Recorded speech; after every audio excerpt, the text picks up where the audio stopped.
제가 지금 계속해서 우리 교회가 가져야 할 비전 세 가지를 계속 제가 말씀드리고 있죠. 오늘은 마지막 미션 부분입니다.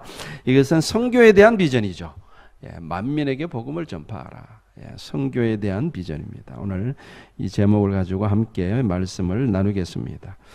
제가 목회를 하면서 가장 경계하는 것 중에 하나가 뭐냐 그러면 우리의 신앙이 변질되는 거예요. 저는 그것을 가장 경계합니다. 이 변질은요, 신앙의 변질은 나도 모르게 진행이 돼요. 그래서 무서운 거예요. 내가 인식하고 내가 그 변질을 막을 수 있으면 별로 위험하지 않죠. 근데 그게 불가능해요. 나도 모르게 내 신앙이 변질되어 가고, 그리고 변질된 신앙이 점점 굳어져 가고, 그게 나에게 진리가 되어버려요. 이게 무서운 거예요. 나중에는 하나님이 망치를 들고 깨뜨리시기 전에는 내 스스로는 절대 거기서 헤어나오지 못하는 위험성이 있습니다. 하나님께서 이스라엘을 애굽 종살이에서 구원하시고 약속의 땅 가나안으로 옮기셨죠. 그런데 그들은 얼마 가지 않아서 이스라엘 백성들은 그 가나안 땅에 살면서 신앙이 변질되기 시작했습니다. 그래서 계속해서 하나님께서 이스라엘 백성들에게 회초리를 대죠. 그러면 맞으면 아프니까 그때 잠깐 정신 차리는가 싶은데 또 얼마 안 가서 또 변질이 되고 계속해서 그게 반복되는 역사입니다. 그래서 결국 어떻게 됩니까? 이스라엘이, 북이스라엘도 남유다도 결국은 다 하나님의 심판을 받아서 멸망당하고 말죠. 그리고 이제 노예로 끌려갔다가 다시 하나님의 은혜로 70년 만에 다시 이렇게 바벨론에서 포로 귀환해가지고 나라를 다시 세워가죠. 자, 새로운 각오와 새로운 마음으로 새롭게 나라를 세워보고자 결심하고 나아가지만 얼마 가지 않아가지고 또 변질돼요. 그래서 에스라라는 이렇게 학자가 나타나가지고 종신앙 개혁 운동을 일으킵니다. 그러면서 잠깐 또 좋아지는 듯 하다가 시간이 지나면서 또 변질이 돼요. 그러니까 구약의 역사를 보면은, 구약 성경을 보면은 우리의 하나님을 섬기는 우리의 신앙이 얼마나 변질되기 쉽나 하는 것을 우리가 볼 수 있죠. 결국 하나님의 아들이신 예수 그리스도께서 이 땅에 오셔서 12명의 제자를 부르시고 그들을 통해서 새롭게 하나님의 뜻을 이루어 가십니다. 이미 이스라엘 백성들은 하나님의 뜻을 완전히 저버렸기 때문에 그들을 데리고는 하나님의 만민을, 모든 민족들을 구원하시고자 하는 하나님의 뜻을 이룰 수가 없거든요. 그러니까 예수님이 직접 오셔서 12명의 제자를 부르셔서 또 새롭게 하나님의 뜻을 이루어가기 시작합니다. 그렇게 해서 초대교회가 세워지고, 그 초대교회 때는 정말로 열심으로 하나님의 뜻을 성취해가는 그리스도인들이었습니다. 그런데 교회도 점점 세월이 흘러가면서 변질되어 가기 시작하죠. 그래서 교회는 중세 1000년 동안, 무려 1000년 동안 암흑기를 맞이합니다. 오랫동안 이렇게 교회는 점점 그렇게 변질되어 가고 하나님의 뜻과 멀어져 간 거죠. 하나님은 마틴 루터와 쯔빙글리, 칼빈과 같은 종교개혁가들을 일으켜서 다시 한번 교회를 새롭게 하시죠. 그러나 그 또한 세월이 흘러가면서 개신교회 또한 점점 변질되어 가는 것을 저와 여러분들이 목도하고 있습니다. 이처럼 성경과 교회 역사가 공통적으로 증거하는 바는 우리 인간은 끊임없이 변질되어 간다는 거예요. 여러분, 요한계시록에 7교회가 등장하죠. 그죠? 7교회에서 예수님이 메시지를 보내시는데 그 중에 예수님에게 책망받지 않은 교회는 2교회밖에 없어요. 나머지 5교회는 다 책망받았어요. 에베소 교회에게는 뭐라고 책망하십니까? 내가 첫사랑을 버렸도다. 이렇게 책망하시죠. 이는 우리에게 뭘 이야기해 줍니까? 그만큼 신앙이 변질되지 않는다는 것이 어렵다라는 것을 우리에게 보여주는 거죠. 자, 신앙이 변질된다라는 것은 우리가 흔히 생각하면은 이게 우리가 세속화된다. 그걸 신앙이 변질된다라고 생각할 수 있죠. 그러나 그것만이 신앙이 변질되는 것은 아닙니다. 오히려 신앙이 변질된다는 말의 가장 핵심적인 의미는 뭐냐 그러면은 하나님이 저와 여러분들을 구원하신 목적을 상실해 버리는 겁니다. 왜 하나님이 우리를 구원하셨나? 우리가 신앙생활하는 목적이 뭐냐? 이거를 상실해 버리는 것이 신앙의 변질의 출발이에요. 아니 그게 신앙의 변질의 핵심적인 의미이기도 합니다. 나는 지금 무엇을 위해서 신앙생활하고 있는가를 잊어버리는 거죠. 그러니까 하나님의 뜻을 잊어버리는 겁니다. 유대인들이 하나님의 뜻을 잊어버렸듯이 하나님께서 아브라함 한 사람을 부르시고 하나님께서 이스라엘 백성들에게 하나님께서 택하시고 그들에게 말씀을 주시고 그들에게 율법을 주시고 그들에게 제사법을 가르쳐 주시고 그 모든 하나님의 뜻, 하나님의 선지자를 보내시고 이 모든 하나님의 뜻을 잊어버린 거예요. 이게 변질된 거죠.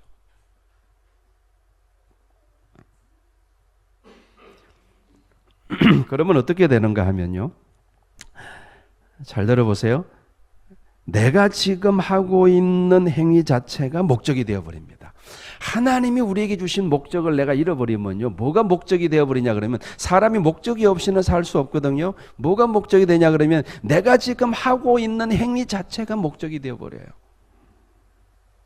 바리새인들이 그렇게 변질되어 간 겁니다.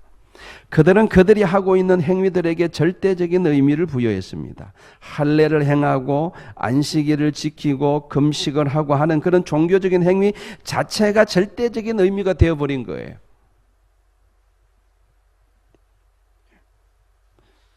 하나님께서 왜 할례를 하라고 하셨는지, 하나님께서 왜 안식일을 지키라고 하셨는지, 하나님께서 왜 금식을 하라고 하셨는지 그 하나님의 의도와 하나님의 뜻은 잊어버리고 그 자체가 목적이 되어버리는 거예요. 그리고 그런 어떤 종교적인 실천을 철저히 하는 것이 하나님의 뜻이라고 믿었던 거예요. 그렇게 자기 기만에 빠지는 거예요. 여러분, 우리도 마찬가지입니다. 주님이 우리를 구원하신 목적을 잊어버리고 주님이 교회를 세우신 목적을 잊어버리고 하나님의 뜻을 잊어버리면요, 우리도 유대인들처럼 우리가 하는 종교적인 행위 자체가 목적이 되어버릴 수 있습니다. 그래서 주일 성수 자체가 목적이 되어버리고 교회 봉사 자체가 목적이 되어버리고 우리는 그것을 함으로써 우리는 하나님의 뜻을 행하고 있다라고 자기 기만에 빠질 가능성이 많아요. 이거를 경계해야 된다는 거예요. 그래서 우리의 신앙이 변질되지 않으려면요, 우리는 하나님의 목적, 하나님의 뜻, 그것을 깊이 생각해 봐야 됩니다. 오늘 본문에서 예수님은 우리에게 말씀하시기를 너희는 온 천하에 다니며 만민에게 복음을 전파하라 하고 말씀하시죠. 여러분, 이것이 바로 교회의 존재 목적인 줄로 믿으시길 바랍니다. 이게 교회의 존재 목적이에요. 온 천하에 다니며 만민에게 복음을 증거하는 것, 그거를 위해서 주님은 교회를 세우신 거예요. 그리고 그것이 저와 여러분들을 주님이 부르신 목적이기도 합니다. 여러분, 우리는 이 말씀에서 단 한 발자국도 벗어나서는 안 돼요. 벗어나는 순간 교회는요, 맞서리던 소금으로 변질되는 거예요. 하나님께 쓰임받을 수가 없어요. 우리는 이 말씀을 목숨처럼 생명처럼 붙잡고 살아야 돼요. 아, 주님이 나를 부르신 것은 만민에게 복음을 전하라고 부르셨구나. 여기서 우리는 단 한 발짝도 나가면 안 돼요. 아, 주님이 말씀사랑교회를 세우신 것도 이거를 위해서 세우셨구나. 이거를 우리는 붙잡아야 되는 거예요. 이거를 망각하는 순간 우리 교회는 맞서리는 소금이 될 것입니다. 그래서 오늘 말씀은 우리 가슴 속에 각인되어야 되고 우리가 교회 안에서 행하는 모든 사역들 속에 중심 가치로 자리 잡아야 됩니다. 그래서 저는 선교를 우리 교회의 세 번째 비전으로 선포하는 겁니다. 여러분, 교회는 본질적으로 사랑의 공동체여야 됩니다. 동의되시면 아멘 하시기 바랍니다. 교회는 본질적으로 제자 공동체여야 합니다. 교회는 본질적으로 선교 공동체여야 합니다. 그것이 제가 제시하는 세 가지 비전입니다. 이것은 우리 교회가 하나님의 목적과 하나님의 뜻에서 벗어나서 변질되지 않기를 바라는, 어쩌면 저의 간절한 소망을 담고 있는 것이기도 합니다. 저는 교회가 변질되지 않았으면 좋겠어요. 여러분의 신앙이 변질되지 않기를 바랍니다. 저의 신앙 또한 변질되지 않았으면 좋겠습니다. 바울이 그런 이야기를 하죠. 너희의 몸과 혼과 영혼이 흠없이 보존되기를 원하노라. 저는 바울의 그 고백이 의미심장하게 다가와요. 아, 보존되는 게 중요하구나. 제가 아까 말씀드렸죠. 사람이 얼마나 변질되기 쉬운지, 얼마나 하나님의 뜻을 망각하고 습관적으로 신앙생활하기 쉬운지, 항상 우리는 그걸 경계해야 됩니다.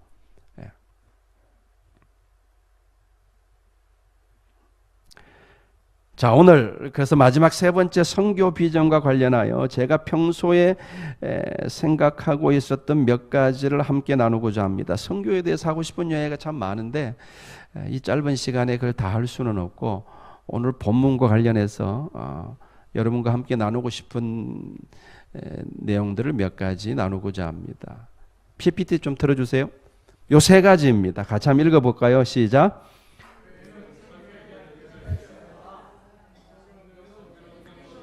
미전도 종족을 행해야 한다. 셋째, 선교는 기도의 역사이며 성령의 역사. 오늘 이 세 가지를 이야기하려고, 이거 그대로 틀어놓으세요. 이 세 가지를 이야기를 좀 하려고 합니다. 첫째, 교회는 선교에 대한 의지가 있어야 합니다. 온 천하에 다니며 만민에게 복음을 전하는 것은 예수님의 명령이고 예수님의 절대적인 뜻이죠. 우리는 이러한 예수님의 뜻을 이루어드리고자 하는 의지가 있습니까? 먼저 우리가 이것을 스스로에게 물어봐야 됩니다. 우리는 이것을 정말로 실천해 내고야 말겠다라는 의지가 있냐 말이에요. 우리 교회에는 그 의지가 있습니까? 나는 잘 못하는데요. 아니, 그걸 묻는 게 아니에요. 저도 잘 못해요. 잘하고 못하고를 묻는 게 아니라, 내가 못하든 내가 형편이 어떻게 되든 이 하나님의 뜻, 이 예수님의 뜻은 나는 반드시 이루어내고야 말겠다라는 의지가 우리 교회 안에 있냐 말이에요. 이게 중요한 거예요. 여러분, 마태복음 8장에 보면 어떤 제자가 예수님께 나와 이렇게 말하죠. 주여, 내가 먼저 가서 내 아버지를 장사하게 허락하옵소서. 지금 아버지가 돌아가셨어요. 그래서 지금 아버지 장례를 치러야 돼요. 주님, 내가 주님을 따르기를 원하지만 아버지 장례부터 잠깐 치르고 주님 따를게요. 아주 합리적인 제안이죠. 우리 보통 사람이라면 당연히 그렇게 하세요. 그거 참 중요한 일이지 않습니까? 부모님 장례 치르는 것보다 더 급한 일이 어디 있습니까? 빨리 장례 치르고 따라오세요. 이렇게 하는 게 상식적인 거잖아요. 그죠? 근데 예수님 뭐라 그러십니까? 죽은 자들이 그들의 죽은 자들을 장사하게 하고 너는 나를 따르라. 이거는 여러분 절대적인 진리를 가지신 하나님만이 하실 수 있는 이야기예요. 사람은 절대 이런 이야기 못합니다. 사람이 죽은 뒤에 어떻게 되는지에 대해서 명백하게 알고 있는 분, 사람의 삶과 죽음을 관장하는 분만이 이런 이야기를 하실 수가 있는 거예요. 예수님이 의도적으로 저는 이렇게 말씀하셨다고 봅니다. 그가 지금 아버지의 장례를 치르는 것이 긴급하고 중요하다는 사실을 예수님이 모를 리가 없습니다. 그죠? 예수님이 그걸 모를 리가 없죠. 아시면서도 이렇게 말씀하시는 것은 의도적으로 말씀하시는 거예요. 그렇게 예수님은 지금 그 제자의 의지를 물어보는 거예요. 의지. 아버지 장례를 무시하는 게 아니죠. 그 제자가 처한 상황과 처지를 이해하지 못하시는 것이 아닙니다. 다 아시면서도 그렇게 말씀하시는 것은 의지를 물어보는 거예요. 무슨 의지를 물어보는 겁니까? 그 무엇보다 나를 따르는 것을 우선할 수 있겠느냐? 그 의지를 물어보는 거예요. 그러면 너는 나를 따를 수 있다.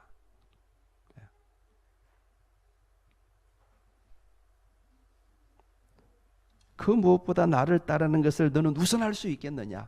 너의 모든 상황과 처지를 뛰어넘어서 너의 상황이 어떻든 너의 처지가 어떻든 그 모든 상황들보다도 나를 따르는 것을 우선할 수 있겠느냐?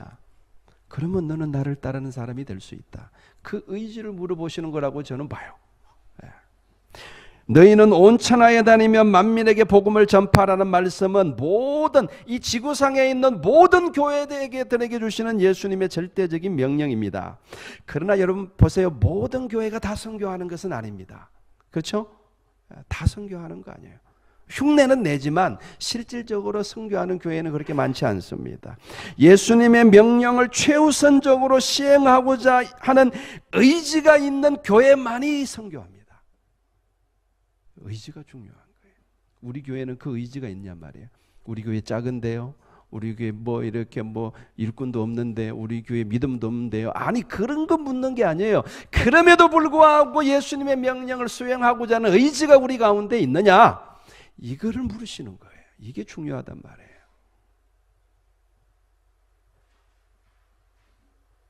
따라서 우리는 우리 안에 있는 의지를 먼저 확인해야 됩니다. 이런저런 이유로 지금 선교에 집중하기 어렵습니다. 그러면 우리는 아직 선교하는 것이 아니에요. 아니, 선교 못합니다. 아직 의지가 없다는 뜻이죠.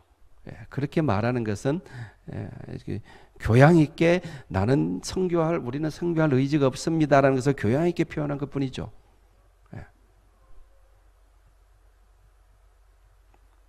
선교에 대한 의지가 없는 것은 선교가 뭔지를 잘 모르기 때문이지 않을까 하는 생각을 해봤습니다.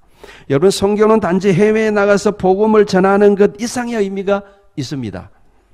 우리나라도 아직 전도해야 될 사람들이 많은데 굳이 해외까지 나가서 돈 써가면서 선교해야 되나? 이런 말을 가끔 하시는 분들이 있는데, 그것은 아직 선교가 뭔지를 모르는 분들이 그런 이야기를 하는 거예요. 선교는요, 예수님이 다시 오실 길을 예배하는 거예요. 그게 선교입니다. 여러분, 다시 오실 예수님을 소망하십니까? 다시 한번 묻겠습니다.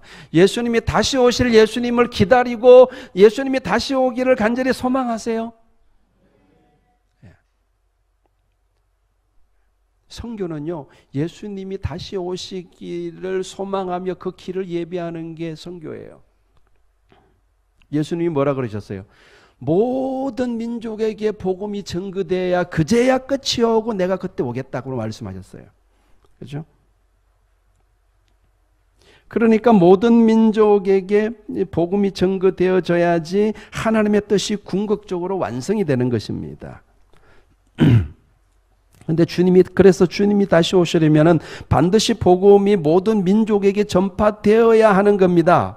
복음이 예루살렘에만 머물러 있어서는 안 되는 거예요. 유다와 사마리아까지 복음이 들어가야 하는 겁니다. 그러나 거기서 또 멈추어서는 안 되는 거예요. 복음은 땅끝까지 전거되어져야 되고, 그렇게 해야지 결국은 주님이 이 땅에 오시기 때문에, 그래서 선교하는 거예요.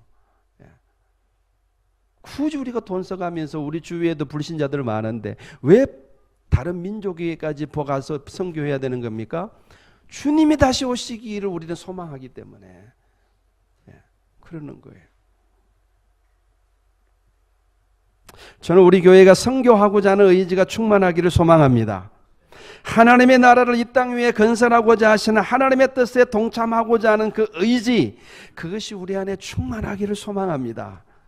그 하나님의 뜻을 위해서 우리 교회는 어떤 퍼즐 조각을 완성할까를 고민하는 그런 교회가 되었으면 좋겠습니다. 하나님의 나라를 이 땅에 수많은 교회들이 지금 그 조그만 퍼즐들을 완성해 가고 있잖아요. 그것을 이렇게 이끌어 가시는 분은 하나님이시죠. 저는 틀림없이 우리 말씀 사랑 교회가 맞춰야 될 퍼즐도 있는 줄로 믿습니다. 아멘. 우리는 그것을 놓고 기도해야 되고, 하나님, 우리가 맞춰야 될 퍼즐은 뭡니까? 우리 말씀 사랑교회가 하나님의 뜻을 이루는 교회가 되기를 원합니다. 그 의지로 우리 교회가 충만해야 되고, 그 의지로, 그 생각으로 우리 모든 성도들이 똘똘 뭉쳐야 되는 거예요. 그래야 선교할 수 있습니다. 그래서 제가 첫 번째 저걸 말씀하는 거예요. 교회는 선교에 대한 의지가 있어야 된다. 두 번째, 선교는 끊임없이 미전도 종족을 향해야 합니다. 제가 생각하는 선교는 미전도 종족 선교입니다. 이미 복음이 들어간 나라나 민족에게 선교사를 파송하고 선교 후원을 하는 것은요, 중복 투자죠. 중복 투자입니다. 사도 바울도 복음이 전해진 곳에서는 가지 않겠다 그랬잖아요. 그런 의미에서 보면 중국은 이미 지하 교회를 포함해서 크리스찬들이 1억 명이 넘는다고 하니까 중국은 선교 대상국이 아닙니다. 중국 복음화는 이제 남은 중국의 물론 아직 복음화 안 된 사람들이 더 많지만 그 사람들에 대한 복음화는요 중국 교회에 맡겨야 되는 거예요. 선교는 끊임없이 미전도 종족을 향해야 합니다. 왜 그래야 합니까? 아까도 말씀드렸듯이 모든 민족에게 복음이 전해져야지 주님이 다시 오시기 때문에 그랬습니다. 그래서 아직 복음을 듣지 못한 종족들에게 나아가야 되는 거예요. 근데 문제는 뭐냐 그러면 미전도 종족 선교가 매우 위험하고 힘들다는 겁니다. 그게 문제예요. 여러분 보세요. 우리가 길을 가는 것도 이미 잘 닦여 있는 도로를 걸어가는 것은 그렇게 위험하지 않고 힘들지 않습니다. 그러나 길이 없는 곳, 정글이나 오지 같은 데 길을 만들면서 가는 것은요 굉장히 위험하고 힘든 일입니다. 그래서 미전도 종족 선교는 힘든 거예요. 위험하기도 하고 때로는 목숨을 잃을 수도 있습니다. 그래서 선교를 하고 싶지만 미전도 종족 선교는 잘 안 하기도 하고 못 하기도 하는 거예요. 그러나 여러분 이걸 기억하시기 바랍니다. 100년 전에 150년 전에 외국의 선교사들에게 있어서 한국은 미전도 종족이었다는 사실을 기억하시기 바랍니다. 그래서 선교사들에게는 어쩌면 무덤의 땅이 될 수도 있는 이곳에 그들은 죽기를 각오하고 온 거예요. 그분들로 인해서 이 땅에 복음이 증거되었고 저와 여러분들이 인됐다는 사실을 기억하시길 바랍니다. 우리는 그 빛을 지고 있는 사람들이에요. 그래서 우리도 마땅히 아직 복음을 듣지 못한 자들에게 복음을 전해야 되는 책임이 우리 가운데 있는 줄로 믿습니다.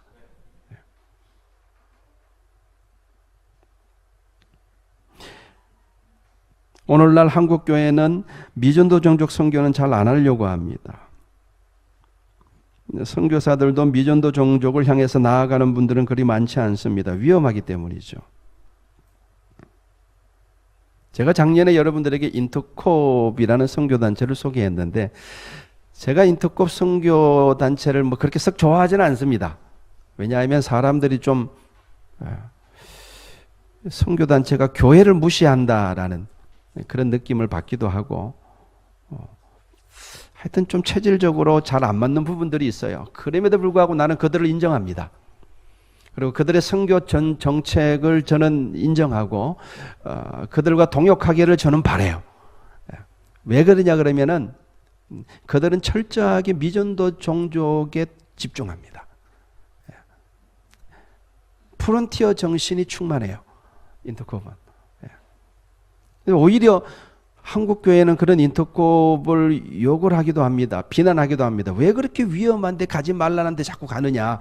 그렇게 비난하지만 그래도 끝까지 고집하고 미전도 종족에게 나아가서 복음을 전하고자 하는 그런 의지가 그곳에는 강렬합니다. 그래서 저는 그들을 인정하고 그들과 동역하기를 바라는 거예요. 그 선교 캠프, 열방센터에 사는 선교 캠프를 가보면요, 그 열기가 어마어마합니다. 저는 여러분들이 그거 한번 갔다 왔으면 좋겠어요.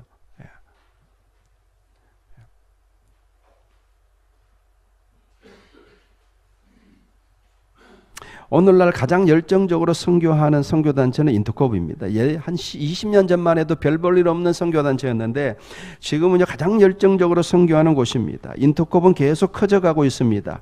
그들의 프론티어 정신을 주님이 사용하신다고 저는 보는 거예요. 그들이 갖고 있는 단점들이 있지만 저는 그들이 가지고 있는 프론티어 정신, 개척 정신, 복음이 전해지지 않는 종족에게 위험을 무릅쓰고 나아가고자 하는 그 정신, 하나님이 그걸 저는 쓰신다고 봐요. 저는 우리 말씀사랑교회도 그런 프론티어 정신으로 무장할 수 있기를 소망합니다. 몇몇 선교사님들에게 약간의 선교 후원금을 보내는 것으로 우리 할 바는 다 했다고 생각하지 않았으면 합니다. 우리 성도들 모두가 다 미전도 종족을 마음에 품고 기도하고 선교 후원도 하고 단기 선교도 다녀올 수 있기를 저는 소망합니다. 그런 교회 분위기가 되었으면 좋겠어요. 그런 미전도 종족 선교 운동이 힘차게 우리 교회 안에 일어나기를 소망합니다. 자, 마지막으로 선교는 기도의 역사이며 성령의 역사입니다. 17절을 보시면 믿는 자들에게는 이런 표적이 따르리니 라고 믿는 자들에게 일어날 수 있는 표적들에 대해서 예수님이 말씀하시죠.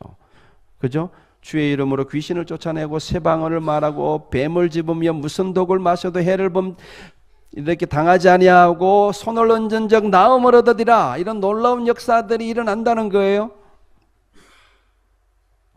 이런 초자연적인 역사는 주로 전도 현장에서 일어납니다. 그래서 20절에 보시면은 제자들이 나가 두루 전파할새 주께서 함께 역사하사 그 따르는 표적으로 확실히 증언하시니라. 제자들이 나와가지고 전도하니까, 두루 다니면서 전도하니까 그 현장 속에서 주님이 역사하시더라는 겁니다. 그래서 귀신이 쫓겨나고 병자가 낫는 역사가 일어났다는 겁니다.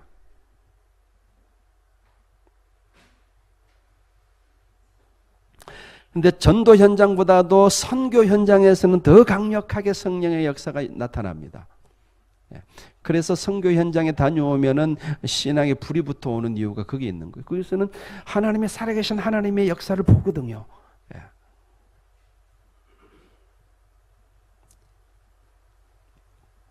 믿음을 가지고 나아가는 사람들에게, 복음을 들고 나아가는 사람들에게 이런 역사가 일어난다는 거예요. 자, 그런데 문제는 아직 지금 제자들이 믿음이 없다는 거예요. 오늘 14절에 보시면 부활하신 예수님이 나타나셔서 제자들의 믿음 없는 것을 꾸짖으시죠. 그러니까 아직 믿음도 없는 제자들에게 너희는 온 천하에 다니며 만민에게 복음을 전파하라고 지금 말씀하고 계신 거예요. 주님은 이미 알고 계셨던 것입니다. 그들이 얼마 후에 성령 충만을 받을 것이고, 그러면 그들은 믿음이 충만한 사람들이 되어서 예루살렘과 유대와 온 사마리아와 땅끝까지 이르러 복음을 전할 사람들이 될 것을 주님은 이미 내다보시고, 비록 지금은 믿음이 없는 사람들이라고 꾸짖으시지만 그들에게 복음을 전하라고 말씀하시는 거예요. 사도행전 1장은 제자들이 어떻게 변화되었는지를 우리에게 보여줍니다. 예수님이 하늘로 승천하신 후에 제자들은 모여서 전심으로 기도하기 시작합니다. 하나님이 약속하신 성령 받기를 사모하며 간절히 기도하죠. 드디어 그들은 성령 충만을 받아서 완전히 새로운 사람으로 변화됩니다. 성령 받기 전에는 믿음이 없어서 집 밖에도 나가지 못했던 사람들인데, 그냥 이렇게 다락방에 숨어가지고 꼼짝없이 그냥 이렇게 두려움에 떨면서 있던 사람들이었는데, 그들이 성령 충만을 받은 이후로는 담대한 믿음을 가지게 되었고, 담대하게 나아가서 복음을 전하기 시작합니다. 그리고 복음을 전하기 시작하는 그 현장 속에서 안전뱅이가 일어나기 시작하고, 죽은 자가 살아나고, 귀신이 쫓겨나는 역사가 나타나기 시작한 거예요. 예수님 때와 비슷한 역사가 제자들을 통해서도 일어난 것입니다. 그들은 가슴이 뜨거워졌으며 더욱더 열심히 기도하며 더욱더 열심히 전도하게 되었습니다. 초대교회는 그렇게 강렬한 불꽃처럼 그렇게 활활 타올랐던 것입니다. 여러분, 선교는요, 냉랭한 가슴으로는 할 수 없습니다. 믿음이 없어도 할 수가 없어요. 선교는 내가 하는 것이 아니라 성령의 능력을 힘입어서 하는 것입니다. 그래서 우리는 간절히 기도해야 합니다. 그리고 성령 충만해져야 합니다. 그래야 선교할 수 있습니다. 담대하게 땅끝까지 나아가서 복음을 전할 수가 있는 거예요. 잘 보세요, 여러분들. 선교하지 않는 교회는 보면요, 다 냉랭합니다. 그렇지 않나요? 냉랭한 교회는 선교할 수 없어요. 근데 여러분들 선교하는 교회들 가보면요, 공통적으로 다 뜨겁습니다. 다 뜨거워요. 다 이렇게 기도에 다들 열심히고 성령 충만하고.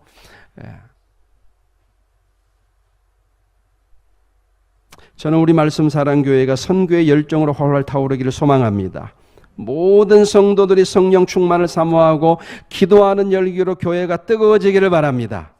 선교는 기도의 역사이고 성령의 역사라는 사실을 기억하시길 바랍니다. 선교는 그냥 내가 마음 먹는다고 되는 것이 아니라 반드시 성령의 역사입니다. 그래서 기도하지 아니하고는 선교할 수 없는 거예요.